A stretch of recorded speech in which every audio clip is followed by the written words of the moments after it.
Maharashtra today 24 news, सत्य परिस्थितीचा सविस्तर आढावा।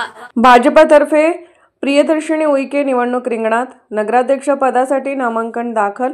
3.5 वर्षाच्या प्रतीक्षेनंतर नगर परिषदेच्या सार्वत्रिक निवडणुकीला सुरुवात झाली।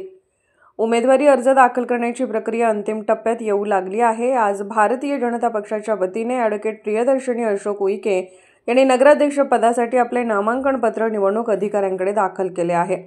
यावेळी त्यांच्यासोबत भारतीय जनता पक्षाचे अनेक पदाधिकारी कार्यकर्ते उपस्थित होते।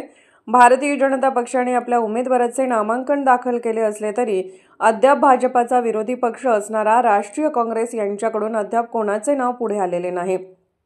भारतीय राष्ट्रीय काँग्रेस, राष्ट्रवादी काँग्रेस, शरद पवार गट आणि शिवसेना उद्धव बाळासाहेब ठाकरे गट मिळून महाविकास आघाडी निर्माण करण्यात आली। मात्र महाविकास आघाडीकडून अद्याप कोणतीही अध्यक्ष पदासाठीचे नामांकन पत्र आलेले नाही। मात्र महाविकास आघाडीकडून ज्यांच्या नावाची चर्चा सुरू होती त्यापैकी एक नाव माजी मुख्याधिकारी माधुरी मडावी यांचे होते। त्यांनी आज आपला नामांकन अर्ज अपक्ष म्हणून दाखल केलेला आहे। त्यांचा पक्षाकडून येणारा दुसरा नामांकन अर्ज 17 तारखेला भरला जाणार असल्याचे सांगण्यात आले आहे। महाराष्ट्र टुडे मराठीसाठी ब्युरो रिपोर्ट सचिन जिटे, यवतमाळ।